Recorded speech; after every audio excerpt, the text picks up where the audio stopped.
Love can blind us to the darkest of intentions. That's what I learned in the spring of 2024, when my fiancée Mary showed her true colors. Everyone in our social circle saw us as the perfect couple, but they didn't see what was happening behind closed doors.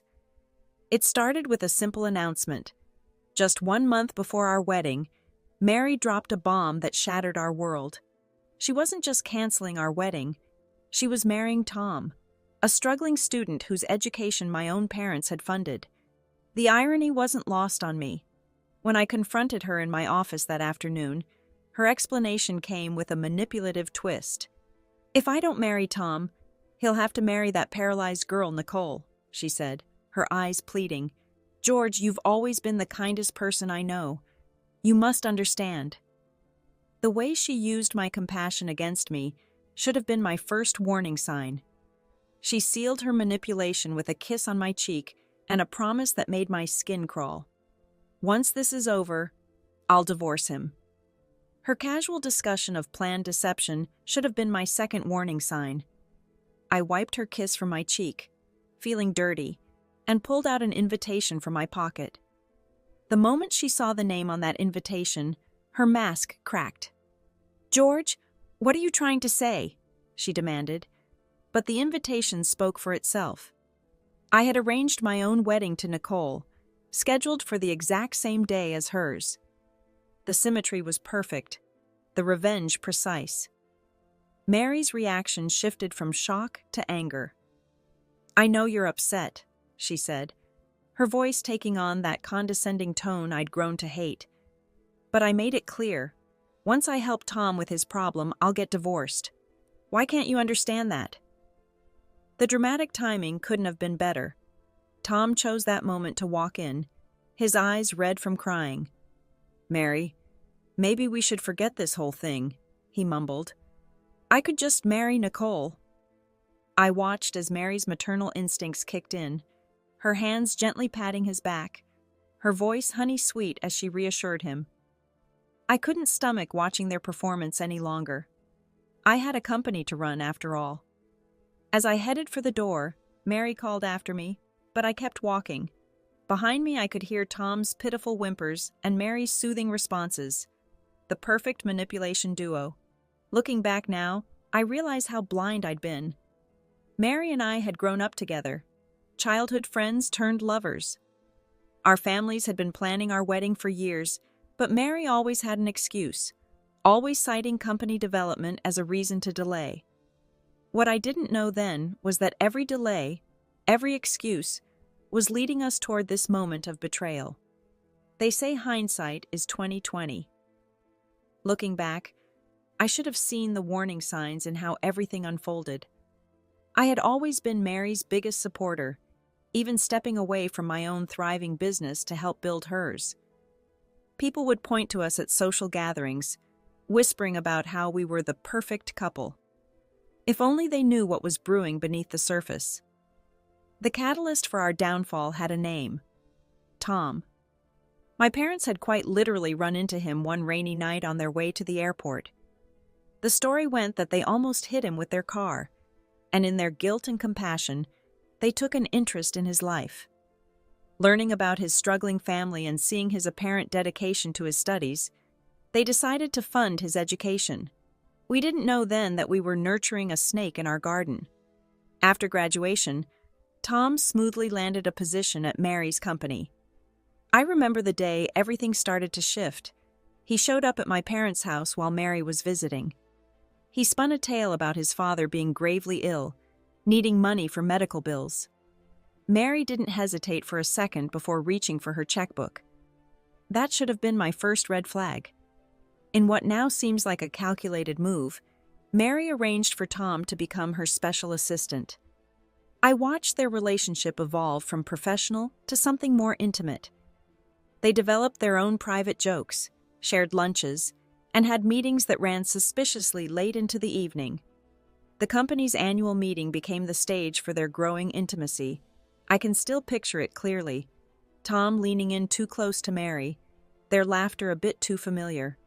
When I pulled Mary aside to remind her about our engagement and the potential gossip their behavior might spark, The response I got wasn't what I expected. Tom's performance was Oscar-worthy. "George," he said, his eyes wide with practiced innocence, "I know you're Mary's fiancé. This is purely friendship. How could you think of us that way?" But I could see through his act. The way his eyes lingered on Mary when he thought no one was watching told a different story. What hurt most was Mary's reaction. She turned on me like I was the villain in their story. "Can you stop thinking in such a dirty way?" she snapped. "Do you know how hard Tom has been working? He's being ostracized, and I'm just trying to comfort him." Then came the blow I never saw coming. If it weren't for our families arranging this engagement, do you think I would definitely marry you? I stood there, frozen in place, as they walked away together. The murmur of the annual meeting guests faded into white noise as reality hit me. The sweet nothings she used to whisper in my ear had become meaningless echoes. The tender looks that once belonged to me were now reserved for someone else. The Mary I knew was gone, replaced by someone I didn't recognize. The whispers at the annual meeting grew louder, echoing through the corporate halls. How did the J&I family's daughter end up with a mere assistant? What about her engagement to the Venus family heir? The gossip spread like wildfire, each person adding their own speculation to the flames. The stakes were higher than most realized. The Venus family had publicly announced they would gift an entire branch company as a wedding present, a power move that made Mary's apparent betrayal even more shocking. Even outsiders could see the implications. A broken engagement wouldn't just break hearts. It would shatter business alliances and destroy reputations. That afternoon, I submitted my resignation letter to HR. As I walked toward the elevator, fate had one more cruel scene to show me.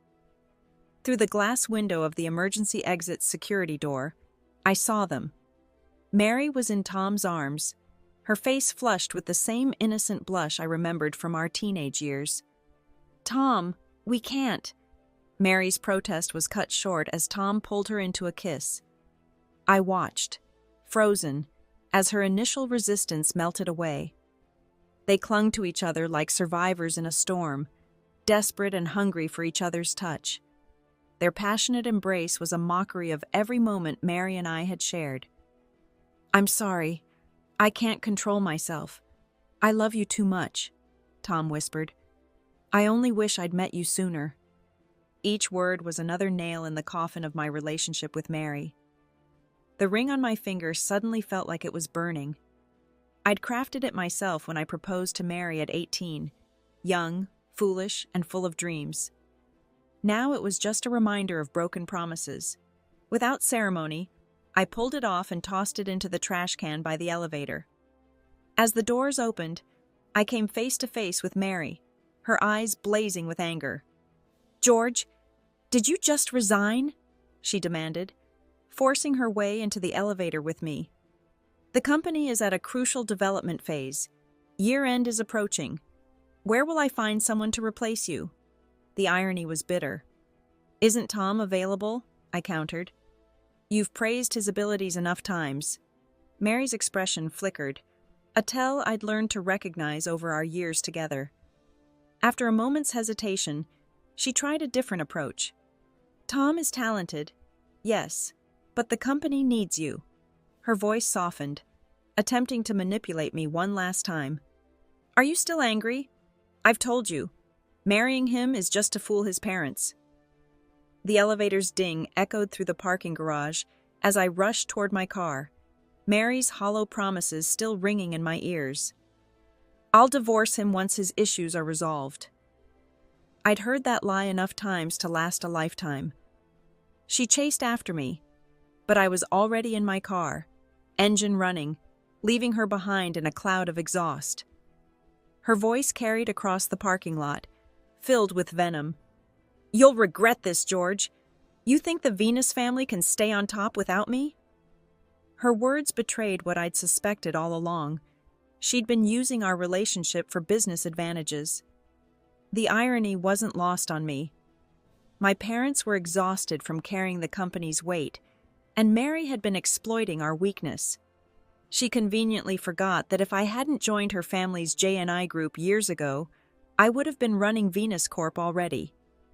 When I first came to JNI, it was on the brink of collapse. I had turned it around, breathed new life into it, made it profitable again. And this was my reward. Fate has a twisted sense of humor. At a business networking event I rarely attended, one I only went to because I needed to build connections for taking over Venus Corp, I ran into them again.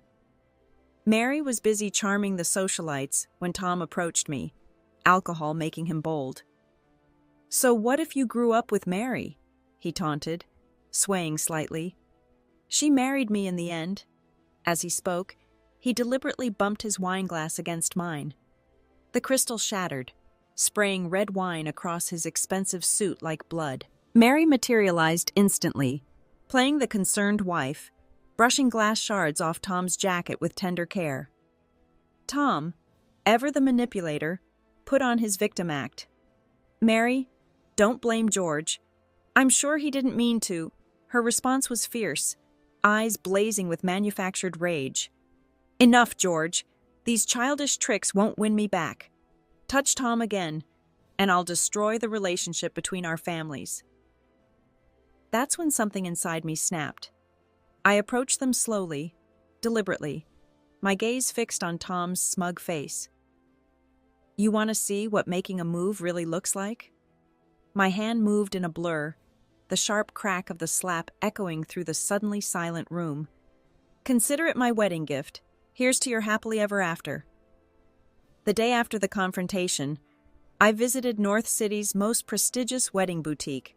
The irony wasn't lost on me. Months ago, when Mary was still pretending to love me, I had commissioned an exquisite phoenix crown here. It wasn't just any piece. I'd chosen it because of Mary's love for traditional Hanfu culture. The crown was adorned with our family's priceless aquamarine, a stone passed down through generations, its value beyond mere money. The boutique owner's wife greeted me with nervous eyes. "Mr. Venus, I'm so sorry. Ms. Mary already collected the phoenix crown and the Hanfu sets. She said she'd return them to you." She fumbled with the order forms, her hands trembling. "She even took a matching men's Hanfu. We assumed you knew. The Hanfu could burn for all I cared. But that crown, that was different. That aquamarine wasn't just a gem. It was my family's legacy." I immediately called Mary, only to be met with thinly veiled threats. "Return the crown? Of course." Her voice dripped with false sweetness. "But didn't your parents just start that joint project with JNI last month? I hear it's having problems." I let out a cold laugh, and her tone instantly shifted. "George, didn't you have this crown made for me? I just want Tom to look his best. This is important to us." Her manipulation was as transparent as the aquamarine she'd stolen. "I'm getting married soon," she continued, fishing for a reaction. "Will you come?" "No need," I replied coldly. "I'll be busy that day." "Oh? With what?" "My own wedding preparations." The silence on her end was satisfying. "I see," she finally managed. "That's thoughtful of you. I'll adjust our wedding schedule." I hung up before she could finish. The aquamarine had to be retrieved, but I wouldn't dirty my hands. I had people for that now. Besides, I had my own wedding to plan, scheduled, not coincidentally, for the same day as Mary's. The morning of our respective weddings, a fleet of luxury cars departed from my family estate to collect my bride. Our procession was timed perfectly to pass by Mary and Tom's wedding venue, 100 high-end vehicles, a display of power she couldn't ignore. The scene outside Mary's wedding venue was picture-perfect, until it wasn't. There she stood in my custom-made Hanfu, my family's aquamarine-adorned phoenix crown glinting in the morning sun. She was playing her part perfectly, nestled against Tom as he basked in the admiring gazes of their guests. Their moment of triumph lasted exactly 3 seconds. My family's legal team arrived with impeccable timing. They weren't there to offer congratulations. They were there to reclaim what was rightfully mine. I didn't stay to watch the drama unfold. I had my own wedding to attend. As my car pulled away, I caught a glimpse of Mary's face in the rearview mirror, her perfect mask finally cracking. An hour later, I arrived in South City, where a different kind of welcome awaited me. Nicole's brother was guarding the entrance, a wild spirit with a protective streak. He greeted me with a playful punch followed by excessive compliments about my looks and intelligence. Classic little brother behavior. Test the waters, then make peace. After I passed his improvised trials, he eagerly led me to Nicole's room. When the door opened, I saw everything Mary wasn't. Nicole's face radiated genuine warmth, her smile reaching her eyes in a way Mary's calculated expressions never did. I walked over and lifted her gently into my arms. News of our wedding dominated social media the next day, but that's another story entirely. The elaborate ceremony and endless stream of guests had left me exhausted. Back in our room, as I was removing my suit, Nicole approached quietly. Her hands found their way to my chest, helping with the buttons, her face close enough that I could feel her breath on my jaw. The vulnerability of intimacy caught me off guard. Nicole's warm breath against my skin made me turn away, suddenly shy. For someone who commanded boardrooms and closed million-dollar deals without blinking, I found myself blushing like a teenager. Nicole noticed, of course, and her amused smile only made me redder. After helping me out of my suit, she insisted on giving me a tour of our new home. Though we'd eventually settle in North City, this villa, Nicole's dowry from the Starlight family, would be our first home together. The Starlights, a dynasty that made both the Venus and J&I families look modest in comparison, had been clear about their expectations. Their only daughter would start her married life in a home they had prepared, a gentle reminder of their protective presence. I had no objections. Home was wherever Nicole was. As we walked through the rooms, she shared stories from her life, each one helping me understand the remarkable woman she'd become. Despite tradition demanding otherwise, I didn't press for intimacy on our wedding night. Nicole had been through enough pretense with Tom's scheme. She deserved genuine, unhurried affection. Morning brought another surprise. Nicole's parents were already waiting downstairs when we descended for the traditional tea ceremony. What followed was unlike anything I'd experienced in the corporate power plays I was used to. Nicole's father, a man whose business empire could crush competitors without effort, showed his gentle side as he doted on his wife, serving her favorite dishes and ensuring her teacup never emptied. Over lunch, the conversation flowed naturally. Nicole's mother, with warmth that reminded me what I'd missed growing up, joked about being my ally if Nicole ever bullied me. Nicole played along, pretending to cower. Me? Bully him? I wouldn't dare! The laughter that followed was genuine. No hidden agendas, no calculated moves. Visit us in... The tension in the private room finally snapped.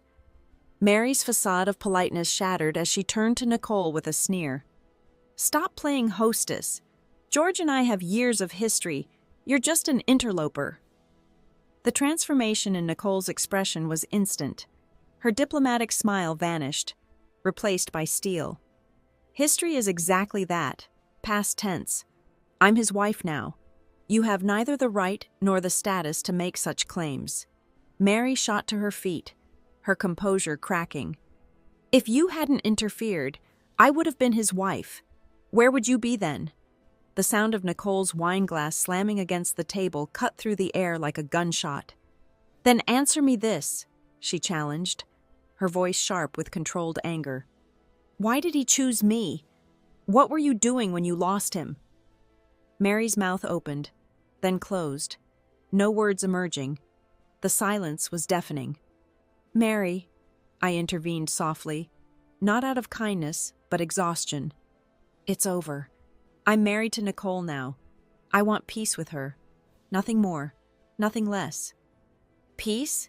Mary's eyes were wild. You barely know each other. This is all revenge, isn't it?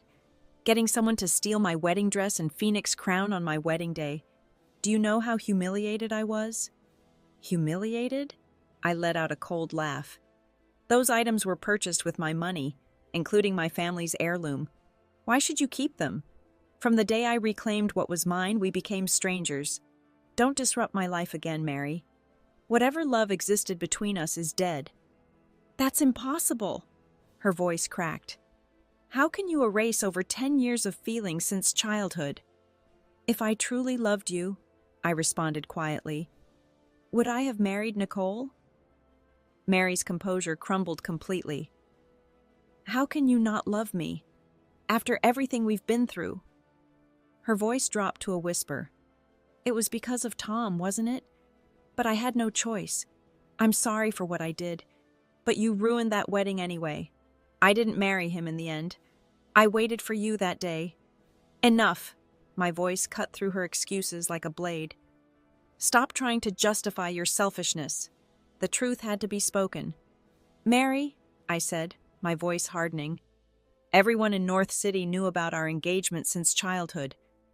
Did you ever think about how I'd face them after your betrayal? I watched her face for any sign of remorse. Did you really not see how Tom deliberately crossed boundaries, marking his territory, making his intentions clear? The pattern had been obvious. Tom's confessions to Mary had started subtly. At first, she'd firmly rejected him, claiming I was her only love. But gradually, her resistance weakened. She began to welcome his advances, even enjoy them. Each time I confronted her about it, she had a ready excuse. George, Tom is struggling, she'd say, her voice dripping with sympathy. If I don't look after him, who will? He's young. He doesn't understand adult relationships. It's just a crush. Every word had been calculated to defend Tom while diminishing my concerns. When I'd push back, her response was always the same. You have the Venus family backing you. No one would dare gossip to your face. But Tom? He has no one but me. She'd conveniently forgotten that our family's reputation couldn't survive such a scandal. The moment she chose Tom, she made herself impossible as a Venus bride. Face reality, Mary, I said coldly. I'm married to Nicole now, and you have Tom. Our paths diverge here. No! Mary's scream was primal. If she dies, will you come back to me? The flash of steel caught the restaurant's lights as Mary pulled a dagger from her dress. She'd planned this. The weapon's presence wasn't random. She lunged at Nicole, the blade aimed at her heart, moving faster than I could react. My warning died in my throat, but it wasn't needed. Nicole's body moved with fluid grace, pivoting away from the blade. In one smooth motion, she caught Mary's weapon hand in an iron grip. Mary, enraged, swung her other fist wildly, not knowing she'd just made a fatal mistake. Nicole wasn't just some socialite. She was a trained martial artist, a judo black belt who'd spent years perfecting her craft. Nicole's response was lightning fast. In one fluid motion, she twisted Mary's arm behind her back and slammed it against the table. Mary's cry of pain echoed through the room. I stood frozen, my mind still processing how quickly Mary's attack had turned into her own defeat. Nicole caught my worried expression and softened, leaning against me with reassuring words, but the attempted murder couldn't be ignored. Mary, I said, my voice hard with anger. I tried to handle this gracefully, to leave you some dignity, but you crossed a line trying to kill Nicole.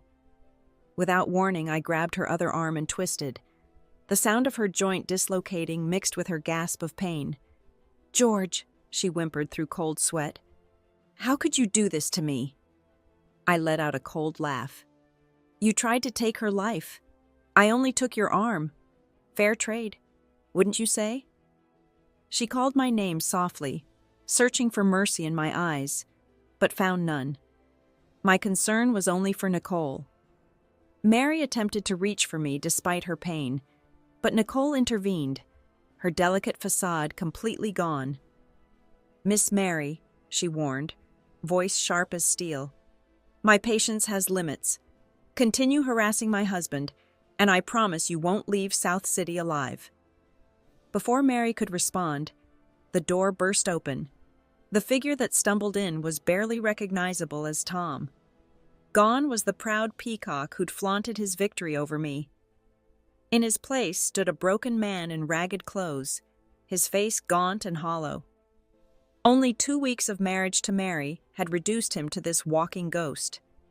He collapsed at Mary's feet, sobbing. "Mary, I was wrong. Please, can we go back? I swear I'll never lie again." Tom's plea was cut short by Mary's heel connecting with his chest. He crumpled to the floor, his sobs turning hysterical. "George, please," he begged between gasps. "Talk to Mary. Make her forgive me. I need to go home." His breakdown was pathetic, like watching a soul being torn apart. I felt nothing but revulsion. The audacity of this man. He'd stolen my fiancée and now wanted my help. "Your relationship with Mary is your business," I said coldly. "You and I have nothing to do with each other anymore." Tom remained on his knees, desperation pouring out of him. "She divorced me the day after the wedding. I'm the laughingstock of the entire city. I have nowhere to go. Please, George, just a few words on my behalf." The revelation stunned me briefly. Mary had kicked him out immediately after the wedding. But sympathy? No. Their drama wasn't my concern anymore. I'd found peace with Nicole, yet here they were, determined to drag me back into their chaos. I turned to Nicole, catching her equally disgusted expression. She met my gaze instantly, reading my intention. "What would you like me to do, husband?"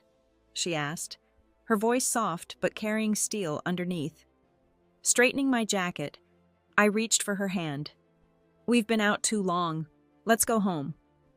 I turned to address the restaurant staff. "These two are no longer welcome here. If they cause trouble again..."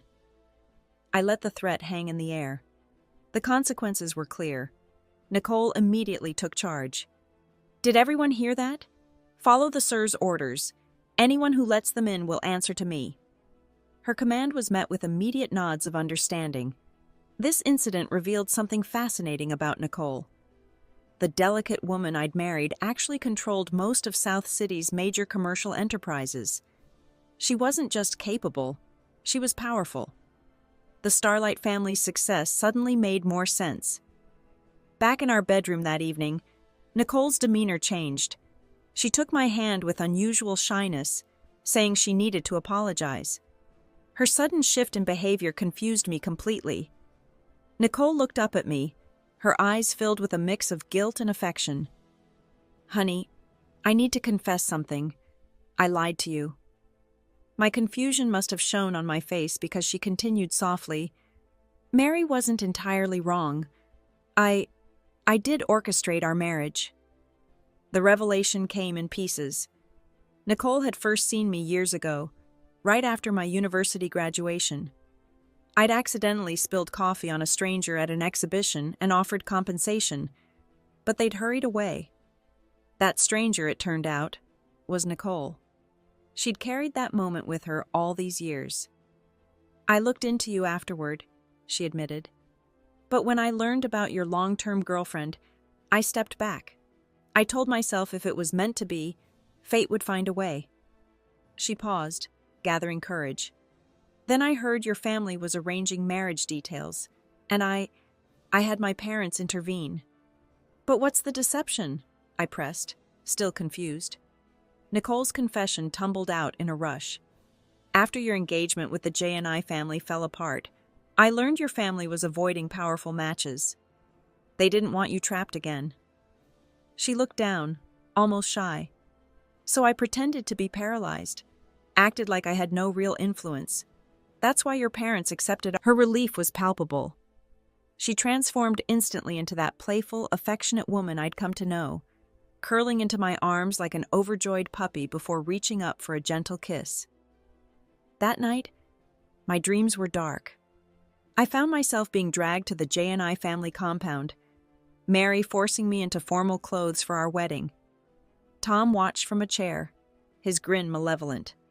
My hands were bound. Escape seemed impossible. In my dream state despair, I could see my future crumbling. Then Nicole's voice cut through the nightmare. She appeared like an avenging angel, severing my bonds, leading me to freedom. Looking back, the J&I compound had transformed into ruins, wildflowers blooming through the decay. I held Nicole close, feeling past traumas dissolving like morning mist. I slept deeply after that, at peace. Perhaps my harsh words had finally silenced Mary's delusions. Peace had finally settled over our lives. Mary's absence was a blessing, and my life with Nicole had found its rhythm. At a family dinner, I mentioned to Nicole's brother how Mary must have finally understood the importance of family reputation. His surprised look should have warned me. "So my sister hasn't told you?" He set down his glass carefully. Mary's company was secretly controlled by Nicole's business partners. They orchestrated its collapse. Then the angry shareholders. He paused meaningfully. "Well, let's just say accidents happen. She's still in the hospital. And that husband of hers? Contracted some disease and passed it to her before bleeding out internally. They couldn't even afford a proper burial plot." The clinical way he delivered this news sent chills down my spine. Mary, once so proud and manipulative, was now confined to a hospital bed, dependent on medication with an uncertain future. The mighty J&I family had crumbled in mere weeks. "Karma," I said, forcing a smile despite my stiff lips. "What goes around comes around." The past was done. I had no desire to dwell on it. My future was with Nicole, and Mary's fate was no longer my concern. "Honey, what are you two conspiring about?" Nicole's cheerful voice cut through the heavy atmosphere. She appeared with a box in hand, her smile radiant. "I brought your favorite cheesecake. Shall we try it?" I looked into her eyes, seeing the perfect blend of innocence and calculation that had first drawn me to her. "Let's enjoy it together," I said softly. The Starlight family's warmth surrounded us, and I knew with certainty that this was where I belonged. From now until forever, year after year.